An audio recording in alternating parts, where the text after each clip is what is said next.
Mulai. Udah? Nanti bisa deh. Bisa depan.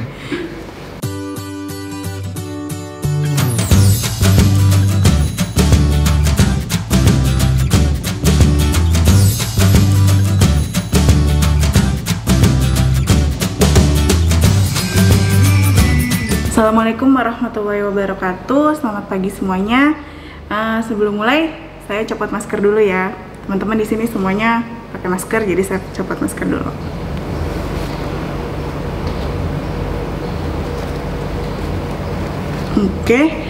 Sebelumnya saya perkenalkan diri dulu. Saya Dinta Anindi Ismiralda. Saya bagian dari program studi geologi di Universitas Pakuan. Jadi di Fakultas Teknik ada prodi geologi. Nah, saya menjadi bagian di dalamnya. Nah, khususnya saya selama ini berada di bawah naungan laboratorium geologi di Fakultas Teknik Universitas Pakuan.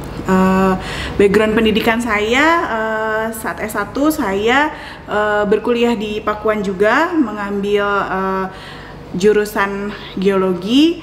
Lalu ketika masternya S2-nya saya melanjutkan pendidikan di Institut Teknologi Bandung. Untuk kekhususan yang saya ambil di program master saya yaitu adalah geologi teknik, lalu menjurus ke arah mitigasi bencana.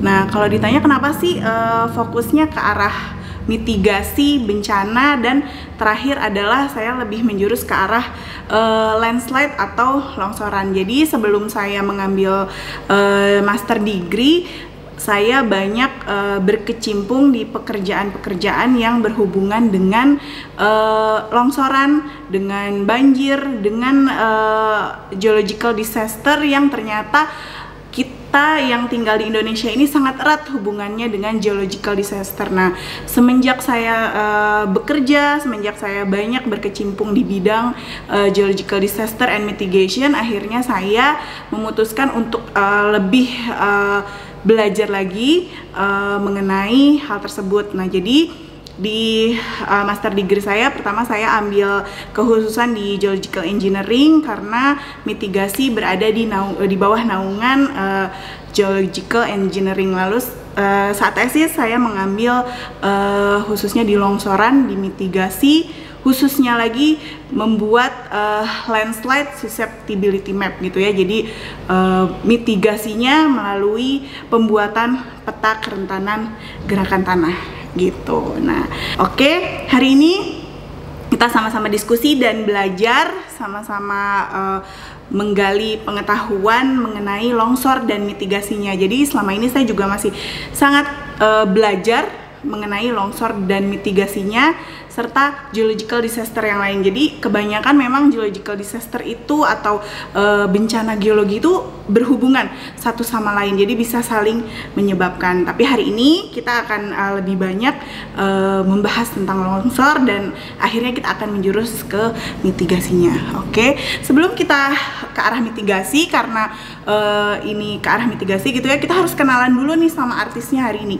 yaitu adalah landslide. Jadi kalau international dikenal sebagai landslide, jadi land dan slide tapi dijadikan satu. Nah, di Indonesia banyak sekali kata-kata yang digunakan untuk mengartikannya, ada gerakan tanah, longsoran, dan lain-lain. Cuman saya saat master degree lebih diarahkan untuk menggunakan kata longsoran untuk menggantikan kata landslide itu sendiri. Jadi kita mau kenalan dulu nih, siapa sih si longsoran ini. Jadi nanti kita tahu nih mitigasinya ke arah mana. Nah, nih di gambar ini, di slide ini kita melihat, wah ternyata ada kejadian yang sangat menyeramkan begitu ya. Ada suatu material yang meluncur dari atas lereng menuju ke kaki gitu ya. Jadi ada material seperti itu ya. Nah, ada luncuran. Nah, ini adalah yang mau kita kenalan nih. Seperti ini, umumnya kejadian longsoran atau landslide ini seperti ini nih teman-teman. Jadi ada luncuran material dari arah atas lereng menuju ke kaki lereng. Jadi biasanya disebabkan atau khususnya disebabkan oleh gaya gravitasi gitu ya, sehingga material itu bisa sliding atau merosot gitu ya.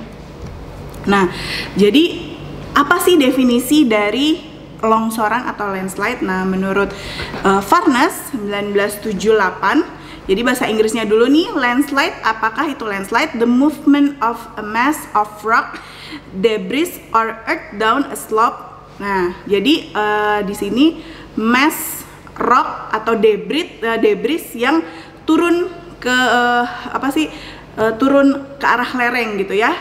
Nah, landslide are a type of mass wasting which denote any downslope movement of soil and rock under the direct influence of gravity. Jadi memang biasanya dan harus ada pengaruh dari gravity, makanya bergerak dari atas menuju ke bawah. Kalau bahasa Indonesianya mudahnya yang biasa digunakan adalah longsoran itu adalah pergerakan material berupa batuan, tanah, atau campuran dari keduanya. Jadi kita sebut bahan rombakan atau debris pada sebuah lereng akibat gaya gravitasi menuju ke bawah lereng. Nah, ini Farnes 1978 ya, jadi gravitasi dari atas ke bawah. Nah, itu yang perlu mudahnya ya yang kita ingat mengenai longsoran atau landslide ini sendiri.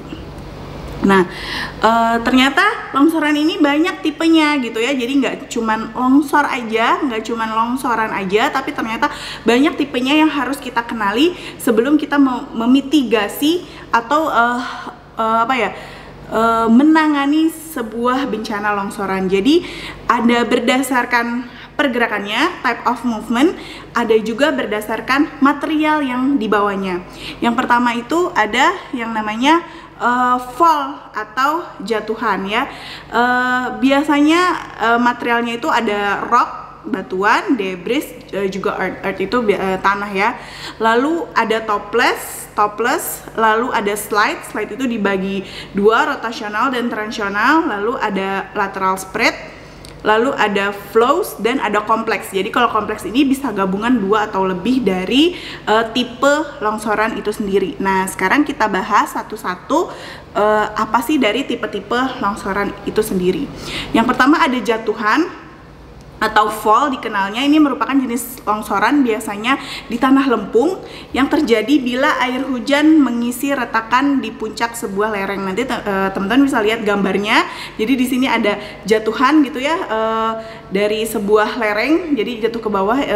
Jadi depan itu, di gambar depan itu ada yang meluncur ke bawah. Nah, itu jatuhan. Lalu ada topless. Nah, hampir-hampir mirip ini jatuhan dan topless. Kalau topless itu robohan, tapi robohan itu biasanya identik dengan batuan. Jadi apa sih itu robohan? Itu adalah gerakan material roboh dan biasanya terjadi pada lereng batuan yang sangat terjal hingga tegak dan mempunyai bidang ketidakmenerusan. Jadi biasanya terjadi di batu gamping atau di batu pasir yang banyak rekahan-rekahannya, lalu dia lerengnya sangat tegak sehingga terjadilah robohan itu sendiri gitu ya. Di sini juga ada gambarnya. Nah, di gambar ini tuh, di contoh gambar ini sebenarnya belum sampai jatuh, tapi ini adalah permulaan bagaimana bisa terjadinya topless atau robohan itu ya. Jadi ada rekahan di situ. Nah, ketika nanti akan ada hujan atau material lain yang mengisi, nah maka akan runtuh ke bawah gitu ya, akan roboh si batuannya ini berbentuk blok gitu ya, blok besar akan jatuh menuju ke kaki lereng. Lalu selanjutnya ada tipe longsoran slides. Nah, ini slides ini adalah longsor gitu ya, jadi luncuran seperti itu ya. Nah, ini yang lazim terjadi di Indonesia gitu ya, yang banyak kita kenali terjadi gitu ya. Nah, tipe longsoran ini dibagi menjadi dua atau tiga. Kalau misalnya dua itu ada rotasional sama transitional, kalau tiga itu blok gitu ya. Blok ini juga sebenarnya bagian dari transitional slide gitu ya. Nah, menurut Abbott 2004, rotational slide itu adalah the downward and outward movement of material on top of a concave upward failure surface. Jadi dia sliding surface-nya akan berbentuk lengkungan ya, lengkungan, dan biasanya perbedaannya itu bidang gelincirnya itu disusun oleh material yang lunak gitu ya, biasanya earth atau tanah. Bisa dilihat di gambar. Nah, Di gambar itu kita bisa lihat failure plane-nya itu dia berbentuk setengah lingkaran ya, seperti itu, rotasional, dan material yang berada di bawah failure plane itu adalah unconsolidated, biasanya collovium, tanah, dan lain-lain. Lalu selanjutnya ada transitional, ini menurut Abbott juga, the downward movement of material on top of an inclined planar surface. Jadi failure surface-nya dia planar, lurus. Nah, biasanya bagian bawah dari failure plane itu adalah batuan yang keras, jadi merosot begitu ya, karena di atasnya jadi ada diskontinuitas. Di atasnya itu merupakan material yang unconsolidated earth atau tanah gitu ya. Di bawahnya merupakan batuan yang memiliki kemiringan. Akhirnya karena ada diskontinuitas itu akhirnya terjadi ya merosot gitu ya, tanahnya tuh gampangnya merosot. Nah, itu adalah perbedaan dari transitional dan rotasional.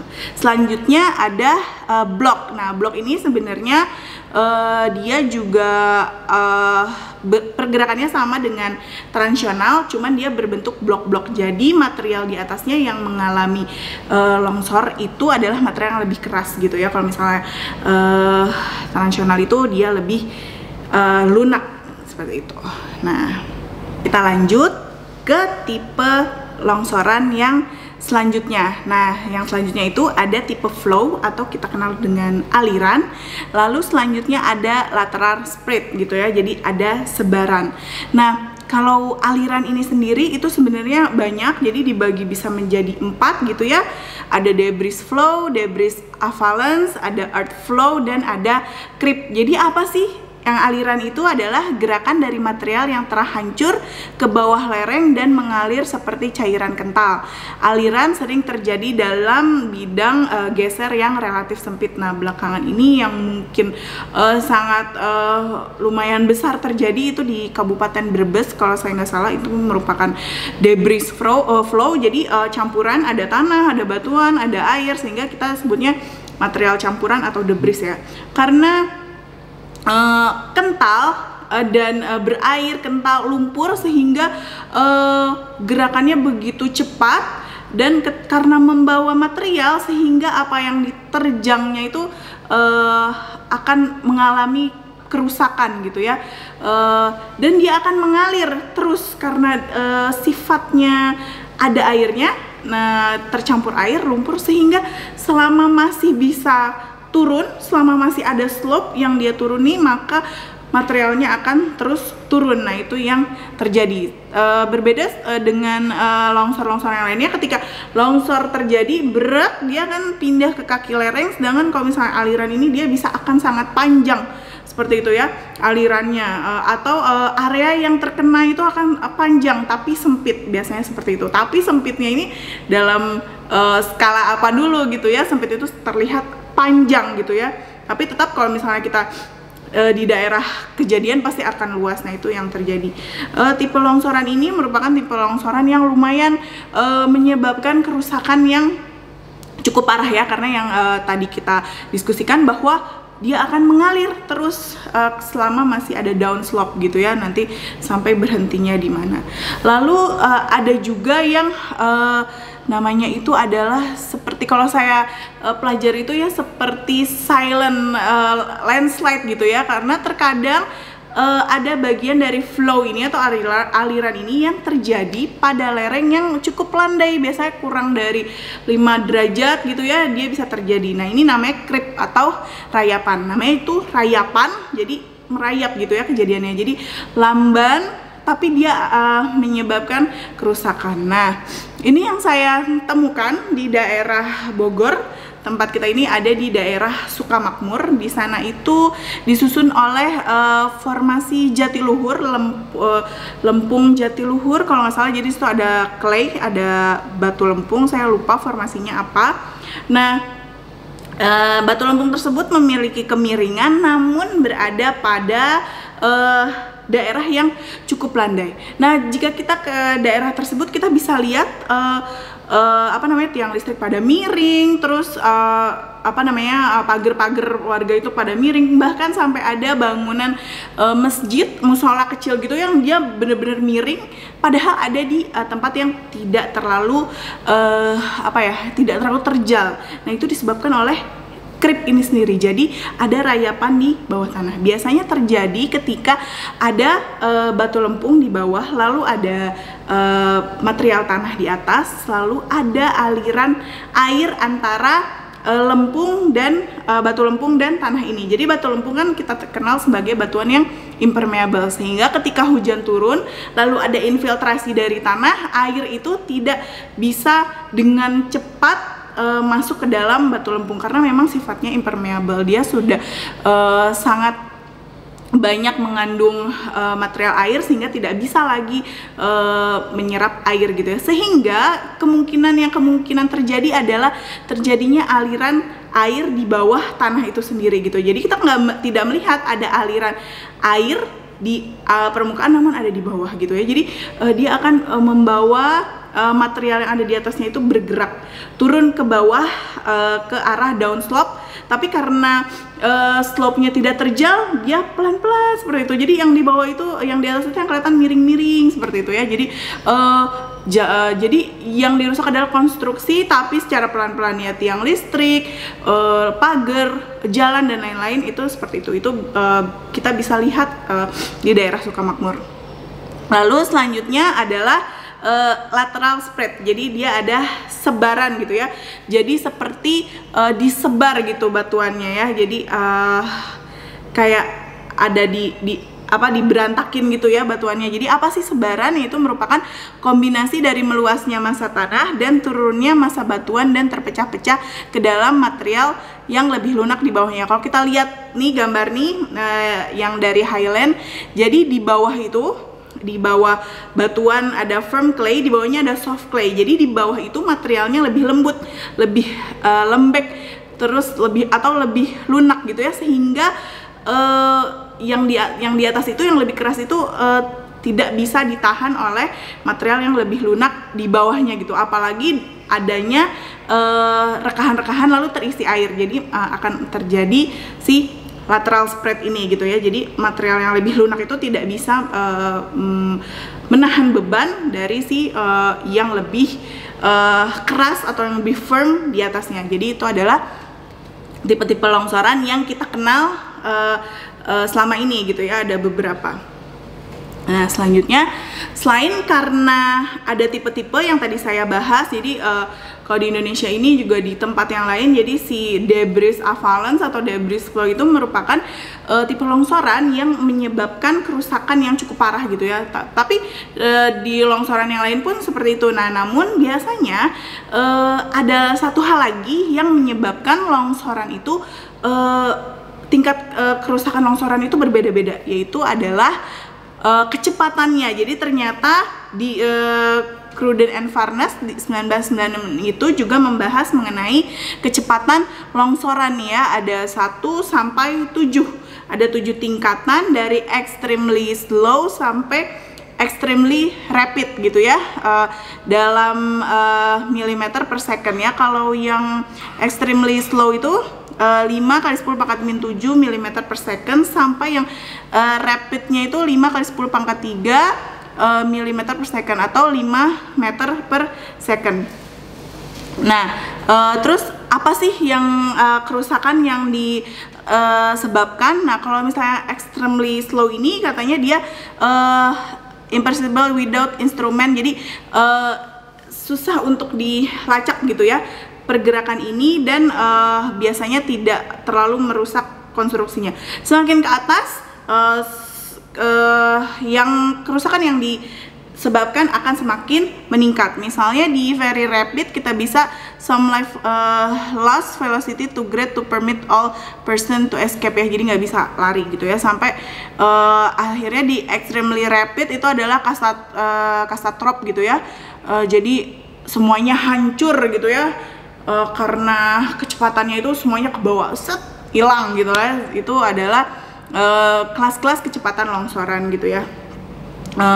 Biasanya sih kita berada di antara, kalau yang parah-parah itu ada di moderate sampai di rapid. Jadi tetap orang-orang sebenarnya masih bisa, kalau mendengar mengetahui ciri-cirinya, masih bisa escape atau bisa menyelamatkan diri. Cuman terkadang karena sosialisasi kurang, sehingga masyarakat atau warga-warga di daerah yang rawan itu nggak tahu apa sih ciri-ciri ketika longsoran itu akan terjadi. Akhirnya tidak sempat untuk menyelamatkan diri. Jadi itulah pentingnya sosialisasi, mitigasi dan lain-lainnya gitu ya.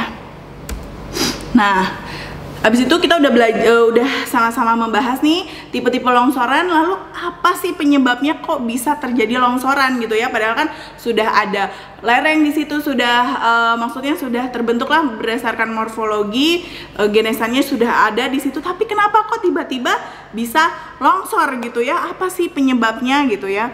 Nah, kalau kita bahas berdasarkan Terzaghi 1950, penyebabnya itu dibagi dua, ada eksternal dan ada internal. Kalau eksternal itu dari luar ya, ada perubahan geometri lereng. Misalnya apa sih perubahan geometri lereng? Misalnya dipapas gitu ya, jadi lebih terjal dan lain-lain. Terus penggalian, terus pembebanan pada puncak. Apa sih pembebanan pada puncak tuh? Misalnya di lereng kita bangun bangunan atau kita bikin kolam, nah itu pembebanan. Terus ada getaran. Getaran biasanya disebabkan oleh gempa bumi atau ledakan, terus penurunan muka air tanah secara mendadak dan hujan. Nah, untuk gempa bumi dan hujan itu kita kelaskan sebagai atau kita kelompokkan sebagai trigger. Jadi yang men-trigger sebuah longsoran itu terjadi. Jadi kalau di Indonesia itu yang umumnya itu ada dua, induced by earthquake dan induced by rainfall gitu ya. Jadi longsoran itu dibagi dua, longsoran yang disebabkan oleh hujan dan longsoran yang disebabkan oleh gempa bumi. Jadi kalau yang disebabkan oleh hujan biasanya akan terjadi ketika peak musim penghujan gitu ya, ketika musim penghujan yang tadinya tanahnya kering, lalu tiba-tiba hujan gitu ya, sehingga bebannya bertambah, terus terjadi longsoran.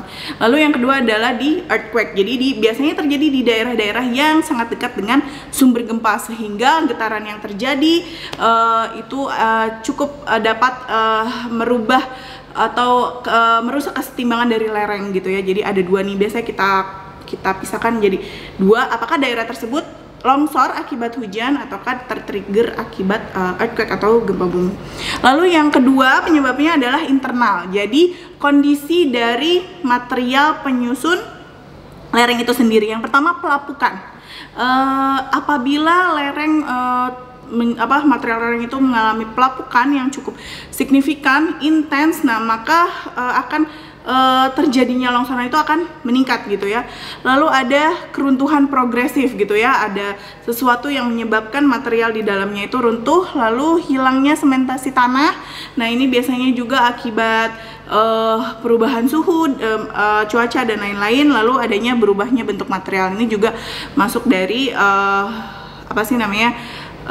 pelapukan itu sendiri. Nah tapi si internal ini juga harusnya bisa menjadi penguat dari lereng. Jadi kalau misalnya kita kelompokkan gitu ya, internal ini kita masukkan menjadi physical properties dari atau material properties dari material penyusun lereng gitu ya. Kalau misalnya penyusun lereng memiliki material properties yang baik dan mendukung, maka terjadinya kesempatan terjadinya longsor itu akan menurun begitu ya. Walaupun ada hujan, walaupun ada gempa, karena material penyusun lerengnya baik, maka longsor itu terjadinya akan berkurang seperti itu. Nah, terus apalagi sih?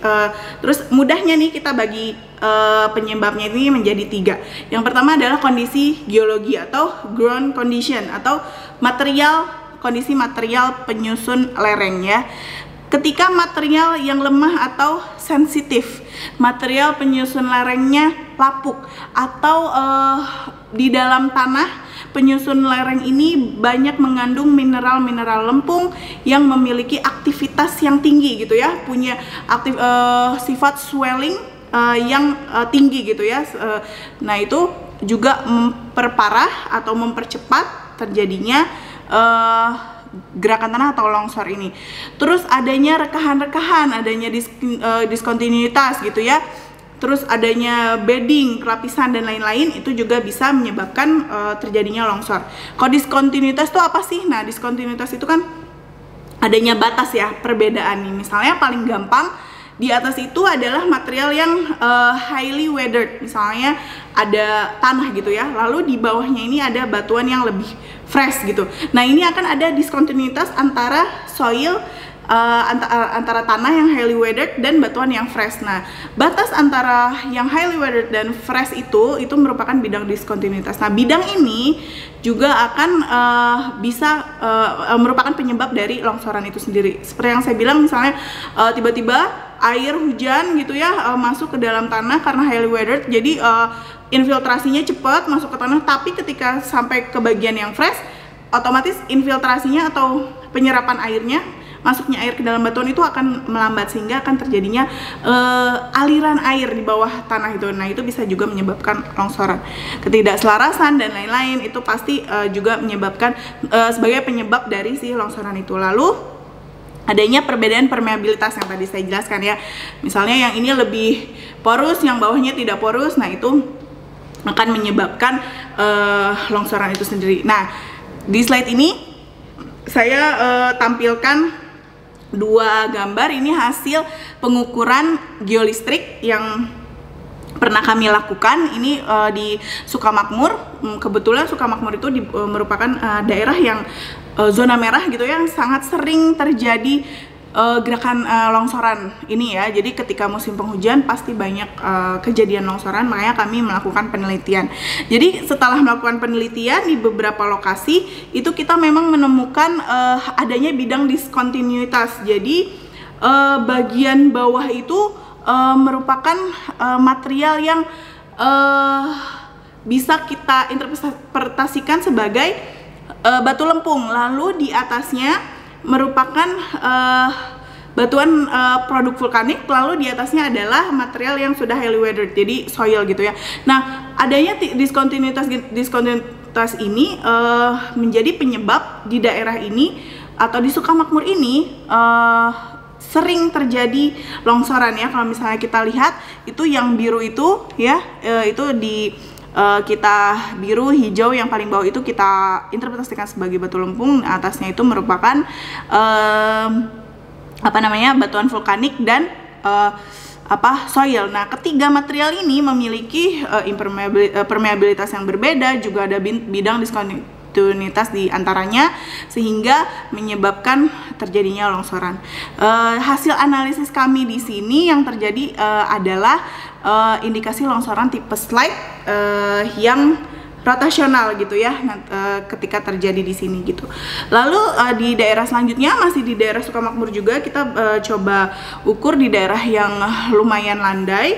Nah, ini juga sama hasil pengukurannya, ternyata di bagian bawah itu jadi ada 3 lapisan. Bagian paling bawah itu merupakan batu lempung yang memiliki kemiringan. Lalu di atasnya ada yang lebih muda itu ada batuan vulkanik, lalu ada highly weathered material atau soil gitu ya. Nah, di tempat kita melakukan pengukuran di lapangan itu terlihat jejak-jejak lateral spread gitu ya. Jadi ada penurunan, ada lendutan-lendutan tanah yang kecil. Jadi disimpulkan bahwa kejadian tersebut akibat dari adanya perbedaan material properties, physical properties, technical properties dari batuan-batuan penyusunnya itu. Lalu apalagi penyebabnya? Yang pasti adanya morfologi ya, kemiringan lereng. Pasti lereng yang lebih terjal akan lebih mudah terjadi longsoran dibandingkan yang tidak terjal gitu. Tapi nanti kita kembalikan lagi kondisi geologinya seperti apa. Lalu proses erosi ya, lalu pembebanan lereng dan lainnya. Lalu penyebab yang lainnya adalah kita nih, manusia nih, sebagai manusia yang menempati lokasi atau lereng-lereng tersebut. Biasanya kita pengen bikin rumah di atas bukit, sehingga kita bikin perubahan lereng yang tidak melakukan perhitungan, sehingga terjadinya failure karena terjadi kegagalan karena kita melakukan perubahan. Lalu misalnya kita bikin kolam di atas puncak lereng, lalu adanya penebangan hutan. Jadi misalnya lereng tersebut dilindungi oleh pohon-pohon, terus tiba-tiba ditebang sehingga tidak ada lagi yang melindungi gitu ya. Jadi tidak ada lagi kanopinya, sehingga air hujan langsung turun ke tanah, tidak ada yang mengikat, tidak ada yang meresap, sehingga akan terjadi longsoran yang lebih cepat lagi. Terus ada pembangunan irigasi, pertambangan, getaran buatan, bocoran pipa dan lain-lain. Nah, itu Ketika hadir manusia di dalam situ dan penanganannya tidak sesuai, maka longsoran akan lebih cepat terjadi gitu ya. Tapi namun ketika manusia hadir dibarengi dengan solusi, dibarengi dengan ilmu, dibarengi dengan mitigasi, maka longsoran yang mungkin terjadi bisa kita tahan atau tidak jadi terjadi karena kita melakukan mitigasi sebelumnya gitu. Nah, selanjutnya apa sih ciri-cirinya kalau suatu daerah itu mau terjadi longsor? Nah, ternyata ada ciri-cirinya nih teman-teman. Nanti teman-teman mungkin yang tinggal di daerah yang terjal dengan topografi yang curam dan lain-lain, teman-teman bisa perhatikan nih ciri-ciri yang biasanya terjadi. Yang pertama itu munculnya secara tiba-tiba mata air atau rembesan yang sangat atau tanah yang sangat basah di daerah yang sebelumnya kering di lereng gitu ya. Jadi berarti ada yang keluar nih, ngalir gitu ya, keluar. Nah, itu bisa menjadi ciri-ciri. Lalu retakan pada tanah yang panjang membentuk lurusan. Biasanya ini ada di atas, di slope yang atas atau di atas lereng gitu ya. Ada rekahan gitu ya. Jadi ada rekahan terus bawahnya lereng. Nah, itu adalah salah satu juga ciri sebuah lereng akan terjadi longsoran. Apalagi terus kena hujan, rekahannya keisi air, maka failure atau longsoran akan cepat terjadi. Lalu turunnya jalan atau tangga atau fondasi gitu ya, retak-retak, itu juga bisa jadi ciri. Miringnya tiang-tiang dan pohon, terus pintu dan jendela yang sulit dibuka, jadi tadinya lurus jadi bengkok gitu ya, karena ada penurunan tanah atau pergerakan tanah jadi susah dibuka. Lalu pecahnya pipa air dalam tanah, karena biasanya di bawah dulu tuh yang karena tadi saya bilang ada aliran air di bawah, jadi si tanah yang di bawah dulu nih yang ngalir, jadi pipa-pipanya itu bisa pecah.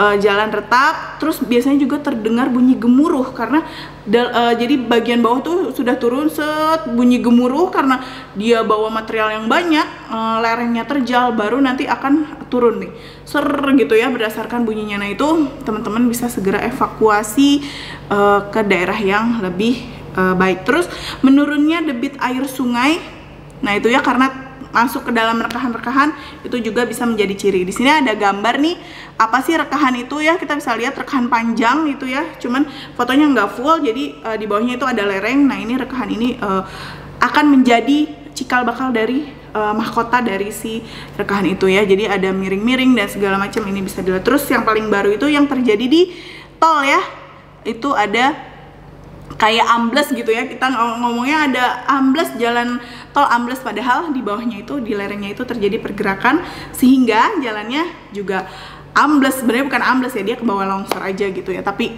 tidak turun semua gitu, jadi kelihatannya ambles.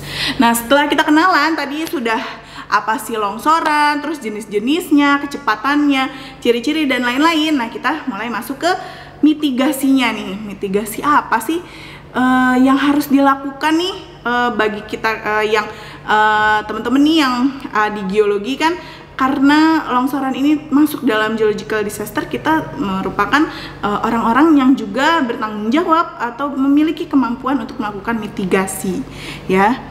Sebelum lebih lanjut, kita kenalan dulu nih, mitigasi apa nih ya. Mitigasi adalah serangkaian upaya untuk mengurangi resiko bencana, baik melalui pembangunan fisik maupun penyadaran dan peningkatan kemampuan menghadapi ancaman bencana. Jadi mitigasi ini dilakukan ketika ada bencana. Jadi ketika fenomena geologi itu terjadi namun tidak ada korban, maka kita tidak bisa menyebutnya sebagai bencana. Ketika fenomena geologi seperti gempa bumi, longsoran, dan lain-lain menimbulkan korban, maka kita sebut sebagai bencana. Jadi mitigasi ini dilakukan untuk bencana. Nah, ini BNPB 2011 ini membuat siklus penanggulangan bencana ya, jadi muter gitu ya. Jadi ada bencana, saat bencana apa sih yang kita harus lakukan ketika bencana itu terjadi? Pastinya tanggap darurat, evakuasi, penyelamatan diri dan lain-lain. Lalu setelah itu ada rehabilitasi dan rekonstruksi, itu adanya di pasca bencana. Jadi kita membangun kembali daerah yang terkena bencana. Nah, sebelum itu ada, setelah sudah selesai, nah kita masuk lagi ke prabencana kan ya. Jadi akan ada lagi kah bencana ini masuk lagi ke prabencana. Nah, posisi mitigasi itu sebenarnya ada di prabencana. Jadi sebelum bencana itu terjadi, nah mitigasi ini dilakukan. Jadi ya, mitigasi namanya juga adalah upaya mengurangi resiko, pencegahan, maka mitigasi itu adanya di prabencana, baru kita masuk ke siapsiagaan gitu ya. Nah, kalau misalnya kita lihat nih, ternyata data kejadian longsor di Indonesia itu lumayan sangat banyak ya. Tahun 2019 BNPB mencatat ada 3.814 bencana longsor di Indonesia gitu ya, cukup banyak ya. Jadi memang karena kita merupakan negara dengan iklim tropis, banyak pelapukan, intensitas pelapukan tinggi, sehingga pastinya materialnya akan menjadi highly weathering. Terus kita juga merupakan daerah dengan topografi yang ada yang topografinya terjal dan segala macam, sehingga kejadian bencana itu menjadi sering gitu ya. Jadi tanah longsor ini merupakan bencana alam nomor 3 tertinggi setelah banjir dan puting beliung. Makanya mitigasi terhadap bencana longsoran ini juga merupakan fokus juga nih ya dari BNPB untuk Indonesia gitu ya. Nah, kalau menurut Kementerian SDM nih ya, PFVMBG jadi membagi strategi mitigasi gerakan tanah nih. Kita bisa lihat nih gambarnya. Yang pertama itu adalah penelitian, pemetaan, sosialisasi, peringatan dini, dan tanggap darurat gitu ya. Kalau penelitian itu bagaimana sih, apakah daerah tersebut akan terjadi gerakan tanah atau potensi banjir dan lain-lain. Nah, itu kita lakukan di awal. Lalu selanjutnya adalah pemetaan zona kerentanan gerakan tanah. Nah ini adalah pemetaan zona kerentanan gerakan tanah ini yang sekarang sedang sangat digalakan, sehingga setiap daerah di Indonesia itu sudah punya atau pegang peta zona kerentanan gerakan tanah ini nih ya, jadi ZKGT gitu ya, peta zona kerentanan gerakan tanah ini jadi lagi digalakan. Jadi setiap daerah biasanya sudah ada per provinsi gitu ya. Jawa Barat sudah punya, Sumatera dan lain-lain sudah punya gitu ya. Lalu sosialisasi, jadi peta ini juga digunakan untuk sosialisasi, memberikan masukan, memberikan pengetahuan bagi masyarakat bahwa apakah daerah yang kita tempati itu merupakan daerah yang rawan atau tidak terhadap bencana. Nanti setelah rawan nih, nah sosialisasinya apa lagi sih? Nah, memberitahu apa itu longsor, penyebabnya apa, lalu apa yang akan ditimbulkan, itu adalah hal yang penting dilakukan untuk masyarakat yang berada di zona merah atau zona kuning. Lalu ada peringatan dini gerakan tanah. Nah, kalau peringatan dini gerakan tanah biasanya kita sudah melakukan plotting lokasi, bahwa lokasi ini adalah lokasi yang sangat rawan terhadap bencana, makanya dibuatlah peringatan dini gitu ya. Hanya peringatan dini ini masih terus dikembangkan, jadi belum terlalu baik seperti tsunami gitu ya. Karena kenapa? Biasanya longsoran ini ada di darat kan ya gitu ya, terus dekat dengan manusia. Biasanya alatnya itu berupa kabel gitu ya, terhubung dengan alarm dan lain-lain, sehingga kadang-kadang kesangkut sama kaki petani, kesangkut sama hewan ternak, sehingga terkadang peringatan dini ini belum cukup baik gitu ya fungsinya. Jadi masih terus dikembangkan agar peringatan dini ini bisa efektif seperti di tsunami. Lalu yang terakhir adalah tanggap darurat dan pasca bencana. Nah, sekarang kita mau bahas dulu nih di pemetaan zona kerentanan gerakan tanah. Nah, kerentanan tuh apa sih? Nah, menurut SNI ini tahun 2016, kerentanan itu adalah kecenderungan terjadinya longsoran. Jadi daerah tersebut rentan terjadi longsoran. Nah, kenapa sih perlu dilakukan pemetaan kerentanan ini? Yaitu adalah untuk mendukung upaya mitigasi. Jadi kita tahu nih mana daerah yang didahulukan untuk dilakukan mitigasi dan lain-lain, sosialisasi dan lain-lain. Nah, kerentanan longsoran ini juga ternyata gampang nih dibuatnya ya. Kalau misalnya dilihat, bisa nih pakai JIS, tapi ada ikutannya belakangnya ya. Ada prosedur mempersiapkannya, kita harus tahu data apa saja yang harus digunakan, terus penyebabnya juga kita harus kenali dan lain-lain gitu ya. Nah, makanya tadi kita belajar dulu apa sih penyebab dari longsoran itu sendiri.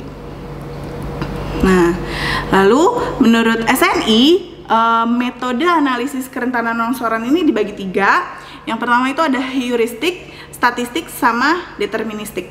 Kalau heuristik ini adalah metode yang dilakukan pada studi pendahuluan, jadi masih luas sekali dengan skala area yang besar gitu ya. Nah, apa sih metode heuristik ini? Ini adalah menggunakan pengalaman ahli dalam melakukan penyelidikan. Jadi biasanya tidak turun dulu ke lapangan, kita udah punya data nih, udah punya peta geologi, udah punya peta lereng, sudah punya curah hujan dan lain-lain. Nanti ahli ini atau orang yang sudah terbiasa dengan menangani longsoran ini akan membuat kelas-kelas. Mana sih batuan yang lebih rentan terhadap longsoran, mana sih lereng yang lebih rentan, mana sih apa sih daerah dan lain-lain, itu akan dikelaskan. Lalu akan dilakukan overlay, ditambah-tambah sehingga nilai yang daerah dengan nilai yang tinggi itu merupakan nilai yang merupakan daerah yang lebih rentan gitu ya. Jadi berdasarkan pengalaman saja, oh Batu Lempung tuh kalau disusun Batu Lempung tuh pasti lebih rawan daripada yang disusun dengan batu pasir. Nah itu berarti ranking si Batu Lempung tuh akan tinggi gitu, makanya karena dia menyebabkan longsoran. Nah, ini daerah yang di pinggir sungai ini paling rentan nih. Oh, berarti ini rankingnya paling tinggi gitu, seperti itu ya. Nanti ditambah-tambah proses overlay sehingga terjadilah peta kerentanan gerakan tanah. Metode yang kedua adalah metode statistik. Nah, ini metode ini paling banyak digunakan untuk melakukan analisis kerentanan longsoran itu sendiri. Metode ini juga dipakai oleh PVMBG untuk membuat peta kerentanan, zona kerentanan gerakan tanah itu cuman di-combine dengan heuristik dan lain-lain gitu ya. Nah, apa sih metode statistik ini? Nah, ini adalah metode pemetaan berdasarkan keterkaitan distribusi longsoran terhadap faktor pengontrol longsoran pada tiap kelas parameter. Jadi, kita harus mempunyai dulu nih data longsoran di masa yang lalu atau data longsoran yang telah terjadi.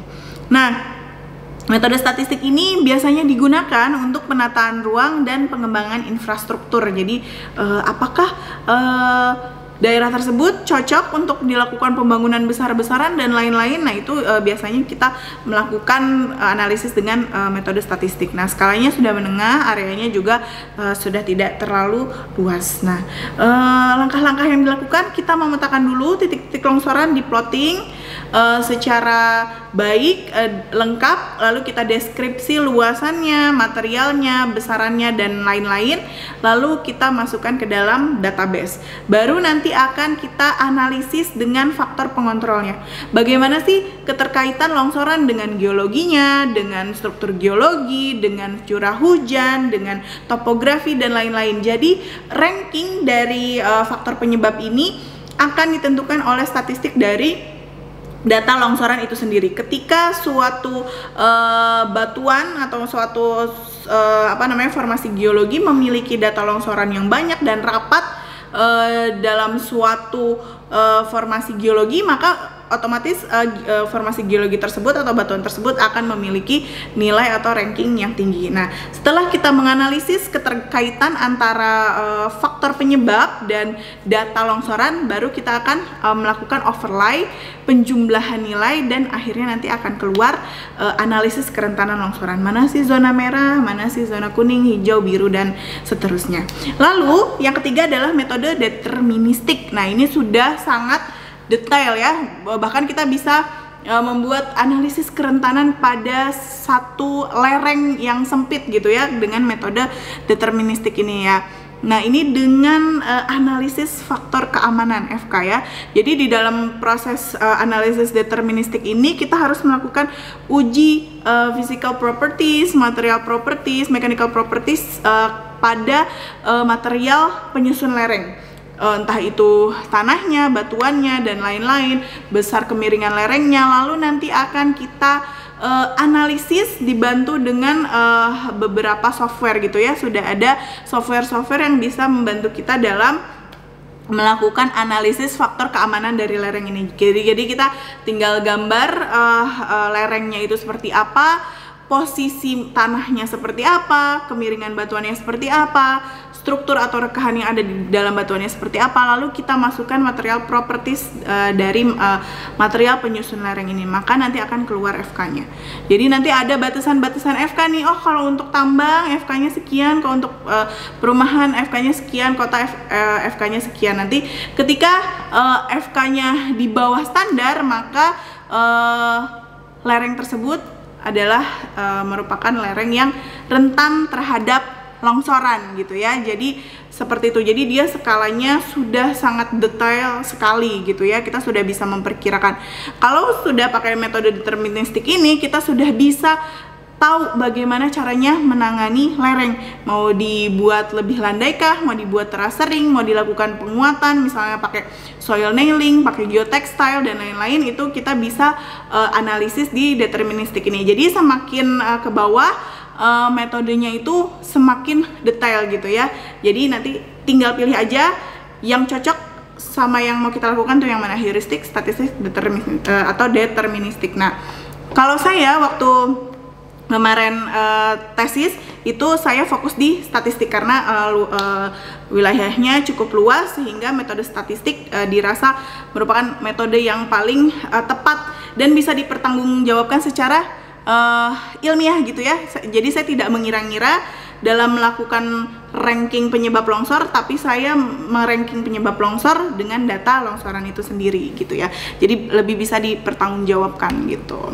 Nah, kita bisa lihat di sini setelah kita melakukan tadi analisis kerentanan gerakan tanah, akan muncul peta seperti ini nih. Ini yang saya masukkan di sini adalah peta perakiraan potensi terjadinya gerakan tanah pada bulan Februari tahun 2019 di Indonesia. Jadi ini petanya se-Indonesia. Tapi di PVMBG, di webnya PVMBG itu sebenarnya sudah ada per kabupaten, per kota kabupaten gitu ya. Sudah Jawa Barat sendiri, Jawa Tengah sendiri, misalnya Aceh sendiri itu sudah ada. Jadi sudah lebih detail, cuman ini yang saya tampilkan yang ini se-Indonesia. Jadi dari tadi proses analisis tadi itu akan keluar nih warna-warna ini nih. Ada warna merah, kuning, hijau, dan biasanya kalau lebih detail di peta kabupaten kota itu ada warna biru. Jadi yang magenta ini saya sebut magenta karena tidak merah gitu ya warnanya ya. Ini adalah potensi terjadi gerakan tanah tinggi gitu ya. Jadi kerentanan tinggi. Lalu kuning menengah, lalu hijau rendah, dan kalau misalnya nanti lebih detail lagi ada biru. Itu adalah sangat rendah, biasanya nanti pembangunan lebih ke arah sana. Nah, bagaimana zona ini bisa tergambarkan? Nah, tadi kita balik lagi ke analisis kerentanannya. Jadi dari analisis kerentanan kita bisa membuat zonasi itu sendiri. Ada merah, ada biru, ada kuning, dan ada biru. Nah, peta-peta ini nantinya bisa digunakan oleh pemangku jabatan di sebuah daerah untuk melakukan yang selanjutnya, misalnya mitigasinya, daerah mana dulu yang mau ditangani, lalu apakah harus ada yang dievakuasi atau apakah boleh dilakukan maksudnya kegiatan infrastruktur yang cukup berat dan lain-lain. Nah, itu berawal dari peta ini. Jadi kebijakan itu bisa bermulai dari peta ini. Nah, nanti akan didetailkan lagi. Seperti itu adalah mitigasinya. Jadi mitigasi paling awal adalah pembuatan peta ini sehingga masyarakat Indonesia tahu, karena web PVMBG itu kita bisa akses dengan bebas gitu ya. Kita tinggal download, kita ada di mana ya, tinggal download aja, oh daerah saya masuk dalam zona apa. Jadi ini merupakan sosialisasi paling awal dalam mitigasi terjadinya gerakan tanah gitu ya. Lalu selanjutnya ketika kita ada di zona merah, nah harusnya pemangku jabatan itu akan lebih giat lagi untuk melakukan sosialisasi nih. Misalnya, kita ada di zona merah nih, kalau misalnya di daerah yang terjal, tolong di penyaliran airnya diperbaiki, tolong tidak membuat kolam dan lain-lain. Nah, itu harus melakukan sosialisasi agar lereng yang tadinya belum longsor itu bisa tetap terjaga. Dan selanjutnya adalah teknologi penanggulangan longsor. Nah, ini yang terakhir kita bahas sedikit saja ya. Jadi penanggulangan ya. Jadi ketika longsor itu sudah terjadi. Nah, biasanya kalau di Indonesia penanggulangan itu memang dilakukan pasca bencana baru kita melakukan penanggulangan, kecuali ada konstruksi di bawahnya. Misalnya kita bikin jalan, kita bikin sebuah gedung dan lain-lain, biasanya penanggulangan bencana longsor itu sudah dilakukan pasca konstruksi. Namun ketika tidak ada sesuatu yang konstruksi yang cukup yang dibangun di situ, itu biasanya dilakukan itu pra bencana gitu ya, pasca bencana gitu ya. Nah, apa sih? Nah, ini ada penanggulangan dibagi dua, ada penanggulangan darurat dan permanen. Nah, kalau darurat itu adanya mencegah masuknya air permukaan ke dalam daerah runtuhan lereng. Kalau misalnya teman-teman pernah lihat ada kejadian longsor tuh biasanya di daerah puncak, di daerah Tugu sana biasanya ditutupin pakai terpal ya. Nah, itu tuh hal itu supaya tidak terjadi longsor susulan. Misalnya ada hujan lagi, nah rekan-rekan ini tidak masuk air sehingga tidak terjadi longsoran susulan. Nah, itu adalah darurat. Darurat otomatis harus segera dilakukan penanggulangan yang permanen. Lalu ada mengeringkan kolam-kolam yang ada di bagian atas daerah keruntuhan. Nah, itu yang tadi saya bahas. Jadi di atas daerah dengan lereng terjal itu tidak boleh ada kolam. Kenapa? Kolam itu lebih berat daripada bangunan. Teman-teman bisa bayangin kolam, misalnya ada kolam bentuknya bundar, bulat atau kotak, lalu dengan luasan seperti itu diisi dengan air full ya. Kalau misalnya rumah kan yang ada bebannya itu adalah tembok, pintu, atap, tapi ruangannya kosong. Tapi kalau kolam, teman-teman bisa bayangin itu kita isi airnya full. Jadi seluasan itu bebannya full. Nah, makanya kenapa tidak boleh membangun kolam di daerah-daerah yang terjal. Apalagi kolamnya itu tidak dilakukan perlapisan dengan lapisan kedap, misalnya tidak di semen dan lain-lain, sehingga airnya itu akan cepat meresap masuk ke dalam tanah. Nah, itu akan memperparah terjadinya longsoran. Makanya harus dikeringin nih, kalau ada yang bangun kolam dikeringin supaya tidak terjadi longsor susulan dan lain-lain. Lalu adanya mengalirkan genangan air dan mata air yang tertimbun maupun terbuka. Nah, ini salah satunya yang menjadi masalah di daerah puncak sana. Jadi di puncak itu kan sistem hidrologinya memang dengan mata air ya. Jadi banyak sekali mata air di lereng-lereng. Ketika ada perubahan topografi, ada mata air. Nah, kadang-kadang mata air ini tidak terkelola dengan baik karena saking banyaknya mata air gitu ya.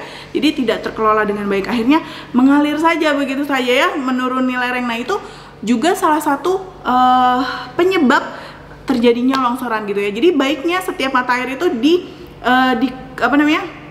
dilakukan rehabilitas dengan baik ya, dikasih saluran, dikasih tampungan, sehingga salurannya pun juga harus impermeable sehingga air itu mengalir dan tidak meresap ke dalam lerengnya, sehingga lerengnya akan menjadi aman. Nah, itu juga yang harus dilakukan. Nah, ini ternyata masuk dalam penanggulangan darurat gitu ya. Lalu menutup rekahan dengan tanah liat, jadi supaya air itu tidak masuk. Lalu membuat pasangan bronjong pada keruntuhan lereng. Nah, tapi pemasangan bronjong ini juga harus dengan perhitungan yang baik, dengan bagaimana melihat cuaca, musim dan lain-lain. Karena pemasangan bronjong ketika tidak tepat perhitungannya, beban yang diberikan oleh tanah dan beban penahan ini tidak cocok, maka ketika terjadi hujan lagi itu bisa terjadi longsor susulan membawa material bronjong. Jadi yang tadinya cuma bawa tanah, tiba-tiba jadi bawa material bronjong. Jadi harus dihitung dengan baik juga gitu ya. Lalu penimbunan kembali bagian yang rusak, pelebaran ke arah tebing, membuang runtuhan tebing ke bagian kaki lereng, lalu penahan dengan karung-karung jadi sementara gitu ya, dan pemotongan bagian kepala keruntuhan gitu ya. Jadi biar tidak ada material yang jatuh lagi ke bawah lereng. Nah, itu adalah penanganan darurat yang biasanya selalu dilakukan ketika terjadinya bencana, langsung dilakukan gitu ya. Nah, terus selanjutnya ada penanggulangan permanen. Biasanya ini kita bentuknya struktur gitu ya. Yang pertama itu ada pengendalian air permukaan. Ini yang tadi saya bahas gitu ya. Air permukaan itu ketika kita melakukan penggundulan hutan atau kita melakukan pengurangan vegetasi, nah yang tadinya air permukaan itu bisa tertahan dengan pohon dan bisa terserap oleh pohon, itu kan jadi langsung turun ke tanah. Nah, itu harus kita kendalikan dengan apa? Ya, kita buat penyaliran yang baik gitu ya, sehingga air turun ke lereng itu dengan saluran yang impermeable sehingga tidak menambahkan beban tanah di lereng. Lalu mengubah geometri lereng nih. Apa sih mengubah geometri lereng? Biasanya dilandaikan, dibuat terasering sehingga kekuatannya bertambah gitu ya. Lalu menambah gaya-gaya yang menahan gerakan gitu ya, pengendalian rembesan, penambatan tanah batu biasanya pakai bronjong dan lain-lain, terus penimbunan pada kaki lereng dan lain-lain ya. Yang lalu jika kedua metode di atas tidak dapat mengatasi keruntuhan, maka dilakukan tindakan lain, misalnya dengan relokasi. Misalnya sudah dilakukan pengendalian air permukaan, sudah ditambahkan bronjong, sudah pakai soil nailing dan lain-lain, sudah pakai penanganan secara engineering gitu ya, tetapi ternyata tetap masih ada pergerakan, berarti ada pergerakan yang besar yang tidak bisa ditangani oleh engineering. Maka yang terakhir adalah relokasi atau evakuasi. Namun proses evakuasi ini sangat panjang, sangat sulit dilakukan, makanya memang jarang, kecuali memang ada kejadian yang luar biasa ya, seperti yang kita tahu ada sebuah desa yang ya longsor terus setiap hari tidak pernah berhenti gerakannya, maka harus direlokasi. Jadi ketika kita mengusulkan untuk melakukan evakuasi itu menjadi membingungkan ya. Ketika sudah dievakuasi, kok nggak longsor sih gitu kan, itu jadi pertanyaan ya, jadi makanya berat. Jadi ternyata evakuasi itu selalu dilakukan setelah terjadinya bencana gitu ya. Harusnya evakuasi itu dilakukan sebelum terjadinya bencana, jadi penyelamatan. Tapi karena sulit dilakukan, makanya setelah longsor tidak bisa ditangani, maka relokasi dan evakuasi baru kita lakukan gitu ya. Nah, kalau mau lihat gambarnya seperti apa, nah ini seperti ini. Ini ada penanggulangan longsor dengan beberapa cara. Ini ada yang pertama, kita pakai dinding penahan di bawah itu ya.